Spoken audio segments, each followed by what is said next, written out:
Hello everyone.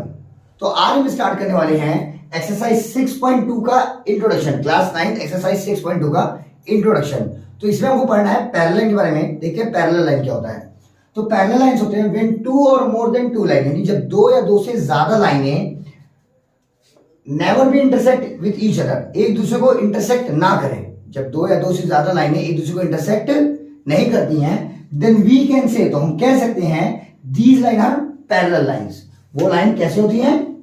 Parallel होती है। समझते हैं, जैसे अगर हमारे पास एक लाइन है ए बी और एक लाइन क्या है सी डी, क्या ये एक दूसरे को टच कर रही हैं? तो हमारा जवाब होगा नहीं, टच कर रही है एक दूसरे को नहीं कर रही है। लेकिन क्या अगर हम इसको आगे तक बढ़ाएं, जैसे इस लाइन को और आगे ले जाएं और इस लाइन को आगे ले जाएं, मान लो पॉइंट पी तक ले जाए, इसको क्यू तक ले जाए, क्या अभी इंटरसेक्ट करें? नहीं की। अगर हम इस लाइन को और आगे ले आए और इस लाइन को आगे ले आए, मतलब यहां मान लो एस पॉइंट तक, टी पॉइंट तक, तो क्या अब इंटरसेक्ट कर रही हैं? नहीं कर रही हैं, तो कभी नहीं करेंगी। मतलब इसको हम चाहे जितनी दूर तक ले जाएं, ये दोनों लाइन एक दूसरे को इंटरसेक्ट नहीं करेंगी, या हम इसको चाहे जितनी दूर तक ले जाएं, ये दोनों लाइन एक दूसरे को इंटरसेक्ट नहीं करेंगी। तो जो लाइन कभी भी एक दूसरे को इंटरसेक्ट नहीं करती, कभी नहीं करती, वो लाइन क्या होती है? पैरेलल लाइन होती है। तो हम कह सकते हैं कि अगर हम इतनी ही लाइन की बात करें, ये तो ये लाइन क्या है? ए बी क्या है? सी डी के पैरेलल है। इसको लिखते कैसे हैं? तो ऐसे लिखते हैं ए बी पैरेलल, ये पैरेलल का साइन है, तो A B parallel C D. अभी इनको और थोड़ा पैरेलल लाइन की एग्जांपल्स देखेंगे कि कैसी लाइन पैरेलल हो सकती हैं। तो समझिएगा, अगर आपसे पूछा जाए कि एक लाइन ई एफ है और एक लाइन जी एच है, क्या ये दोनों एक दूसरे को इंटरसेक्ट कर रही हैं? नहीं कर रही हैं। अगर हम इसको आगे बढ़ाएं या इसको आगे बढ़ाएं, तो भी एक दूसरे को इंटरसेक्ट नहीं करेंगी। तो हम ये कह सकते हैं यहां पे भी ई एफ और जी एच क्या है? ई एफ जो है वो जी एच के पैरेलल है। थोड़ा समझना है हमको कि पैरेलल लाइन कोई जरूरी नहीं कि इक्वल हो। जैसे ये नहीं समझना कि ई एफ छोटा है और जी एच बड़ा है तो पैरेलल नहीं होगा। साइज अलग बात है, ये बताता है बीच की गैपिंग, कि बीच की जो गैपिंग वो एकदम सही चली कि नहीं चली है। जैसे अगर हम बात करें रेलवे ट्रैक की, तो रेलवे ट्रैक कैसा होता है? एक दूसरे की क्या होता है? पैरेलल होता है। अगर हम बात करें जो बांस वाली सीढ़ी होती है, उसके दोनों बांस की बात करें तो दोनों कैसा होता है? पैरेलल होता है। क्या बांस सीढ़ी ऐसी होती है कि नीचे चौड़ी हो ऊपर पतली? नहीं होती। तो वो लाइन पैरेलल होती हैं। तो पैरेलल लाइन ऐसी भी हो सकती है, ऐसी भी हो सकती है, या फिर ऐसी भी हो सकती है। देखिएगा, अगर मान लीजिए एक लाइन यहाँ पे पी क्यू और एक लाइन यहाँ पे है आर एस, तो ये भी पैरेलल हो सकती हैं। कोई जरूरी नहीं कि पैरेलल लाइन एक दूसरे के एकदम ऊपर नीचे हो, ये भी पैरेलल हो सकती हैं। क्यों? क्योंकि देख रहे हैं अगर इसको भी हम आगे बढ़ाएं और इसको भी अगर पीछे बढ़ाएं, तो एक दूसरे को टच नहीं करेंगे। तो हम यहाँ पे भी कह सकते हैं कि जो पी क्यू वाली लाइन है वो किसके पैरेलल है? आर एस के पैरेलल है। आई होप कि आपको पैरेलल लाइन समझ में आया होगा। अब हम चलते हैं अपने नेक्स्ट टॉपिक पे। Before that pause the video and note it down. अभी रुक जाओ, कर दी पॉज, अब कर दो। तो अभी हमने पढ़ा है कि पैरेलल लाइंस क्या होती है। अब जो हमारी नेक्स्ट टॉपिक है वो है ट्रांसवर्सल रे। क्या है? ट्रांसवर्सल रे। इसको हिंदी में बोलते हैं प्रतिच्छेदित रेखा। अभी होता क्या है? A line which intersect the parallel line. एक लाइन जो पैरेलल लाइन को इंटरसेक्ट करे, एक लाइन जो किसको इंटरसेक्ट करे? पैरेलल लाइन को इंटरसेक्ट करे, वो क्या होती है? ट्रांसवर्सल लाइन होती है। जैसे यहाँ पे एक पैरेलल लाइन आपको दिख रही है ए बी और सी डी। अब कोई एक लाइन है जो दोनों को इंटरसेक्ट कर दे, जैसे इसको भी इंटरसेक्ट करे और इसको भी कर रही है ना। देखो यहाँ पे इसको इंटरसेक्ट करिए इस पॉइंट पर, इसको पॉइंट ओ ले रहे हैं, और इसको इंटरसेक्ट करिए पी पॉइंट, तो इसको पॉइंट पी ले रहे हैं। तो हम देख रहे हैं कि ये जो ट्रांसवर्सल है ये ए बी और सी डी को पॉइंट ओ और पॉइंट पी पे क्या कर रही है? इंटरसेक्ट कर रही है, यानी टच कर रही है। तो हम ये कह सकते हैं कि ये जो ये वाली लाइन है, इस लाइन का नाम हम दे रहे हैं मान लो एम एन। तो ये जो लाइन एम एन है वो कौन सी लाइन है? ट्रांसवर्सल लाइन है। ये कौन सी लाइन है? ट्रांसवर्सल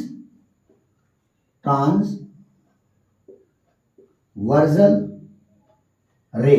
तो ट्रांसवर्सल रे क्या होता है? जब कोई भी लाइन पैरेलल लाइन को इंटरसेक्ट करती है तो उसको हम कौन सी रे बोलते हैं? ट्रांसवर्सल रे बोलते हैं। जैसे एग्जांपल के लिए, अच्छा इंटरसेक्ट करने में क्रॉस ही करेगा, टच भी कर रही है तो भी होगा। जैसे फॉर एग्जांपल एक और एग्जांपल लेते हैं। अभी हमने बताया था तुम लोग को कि ये जो है पैरेलल लाइन है, जैसे पी क्यू और आर एस, ये कौन सी लाइन है? पैरेलल लाइन है। ये भी क्या है? पैरेलल लाइन है। तो अगर हम ये कह दें पी क्यू और आर एस पैरेलल है, तो उस कंडीशन में अगर ये लाइन जो होगी वो कौन सी लाइन होगी? क्योंकि दोनों टच कर रही है ना, तो ये जो लाइन आप तुम्हारी है ये कौन सी रे है?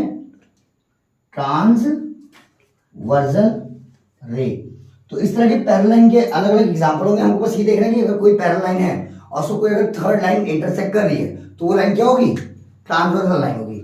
आई होप कि ये भी समझ में आया होगा। बहुत सिंपल है, एक बार रिकॉल कर ले रहे हैं कि ट्रांसवर्सल रे क्या होता है? जब कोई भी पैरेलल लाइन हो तुम्हारे सामने, अगर दो पैरेलल लाइन है, दो या दो से ज्यादा पैरेलल लाइन है, उसको कोई तीसरी लाइन जो तीनों को या दोनों को इंटरसेक्ट कर रही है तो वो कौन सी लाइन होगी? ट्रांसवर्सल लाइन होगी। क्लियर हुआ? So pause the video and note it down.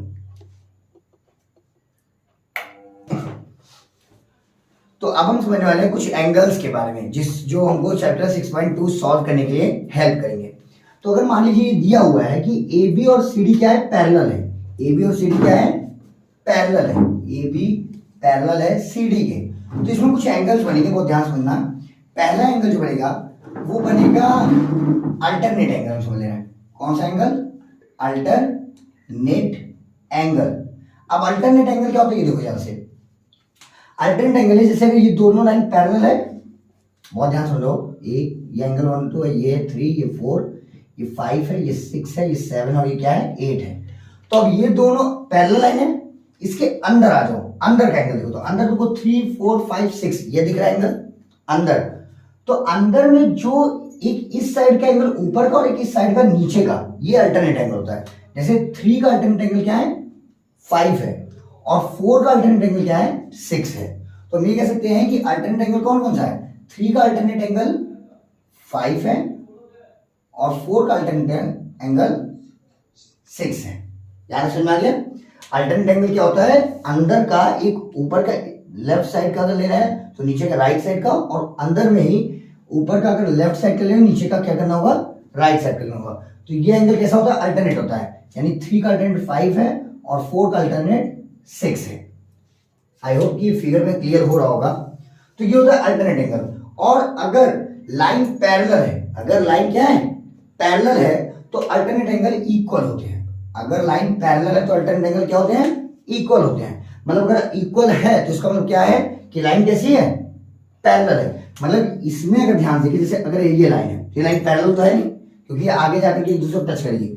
तो इस लाइन में अगर देखा जाए तो इसमें भी अल्टरनेट एंगल है। इसका अल्टरनेट एंगल मान लीजिए इसका अल्टरनेट एंगल ये है और इसका अल्टरनेट एंगल ये है। मतलब 1 का अल्टरनेट एंगल 3 है और सॉरी 1 का अल्टरनेट एंगल क्या है? 2 है और 3 का अल्टरनेट एंगल 4 है।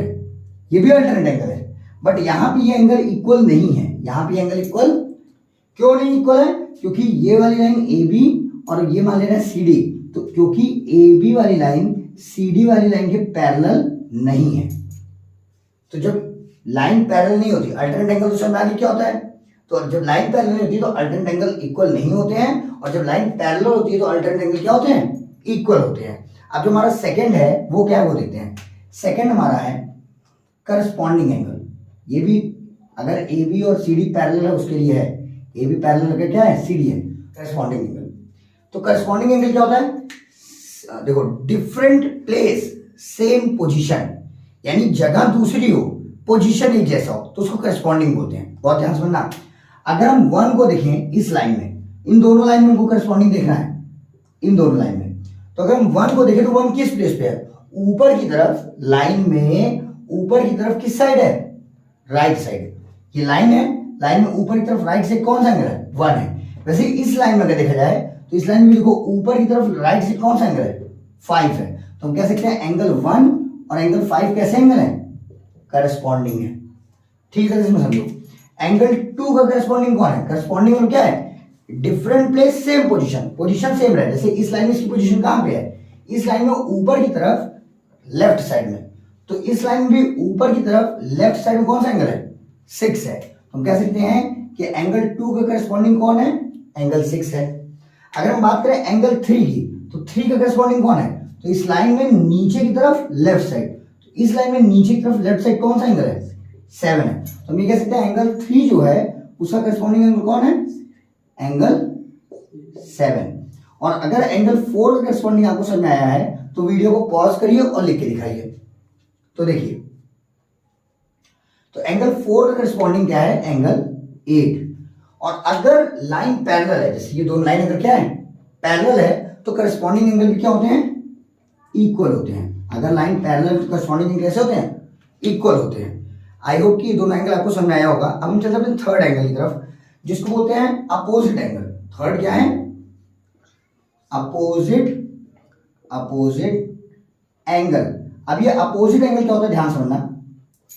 जब एक लाइन अपोजिट एंगल बारे में हम बहुत पहले पढ़ भी चुके हैं, इंट्रोडक्शन फर्स्ट में ही हम लोग पढ़ चुके हैं कि जब दो लाइन एक दूसरे को इंटरसेक्ट करती हैं तो उसके आमने सामने का एंगल क्या होता है, अपोजिट एंगल होता है। तो पहले हम ए बी और एम एल वाली लाइन ले लो। कौन सी लाइन लो, ए बी और एम एन की लाइन। तो इसमें देखो 4 एंगल मिलेंगे। अगर हम इस लाइन को लें और इस लाइन को लें तो इसमें हमको 4 एंगल मिल रहे हैं, 1 2 3 4। तो इसमें हम देख सकते हैं एंगल 1 का अपोजिट एंगल क्या है, एंगल 3 है।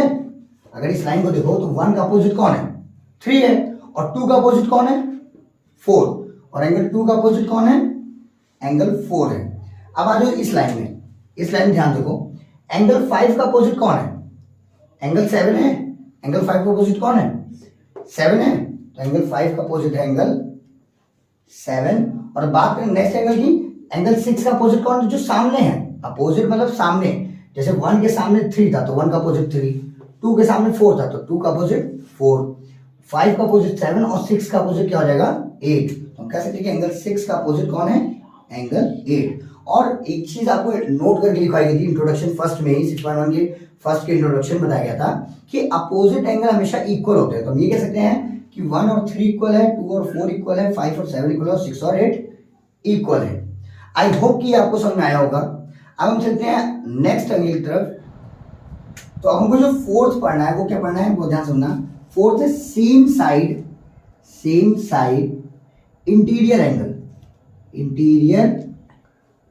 यानी interior angle of same side इसको बोल सकते हैं। अब इंटीरियर एंगल में कौन कौन सा एंगल है, इंटीरियर मतलब अंदर का, तो 3 है, 4 है, 5 और 6 है।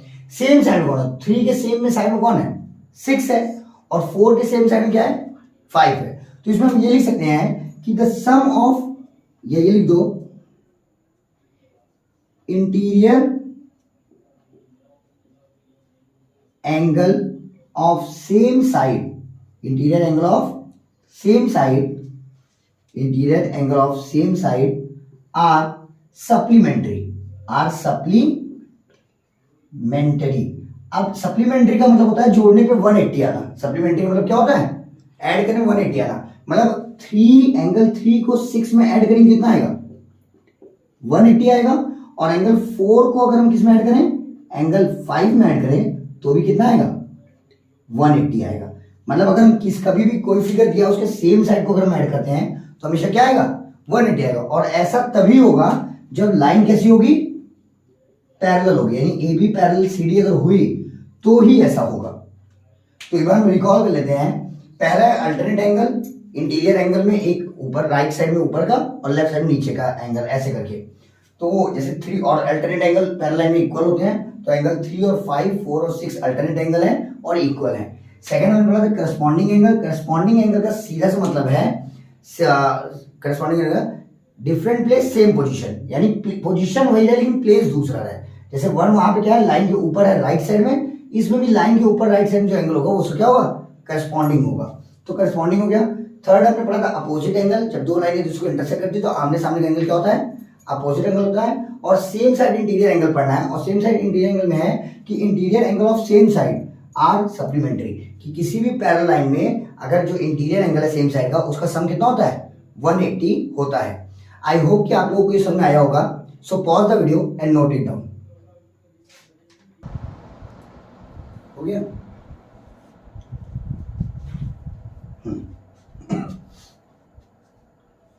तो अभी हमने पढ़ा है पैरेलल लाइन और उनसे रिलेटेड कुछ टर्म्स।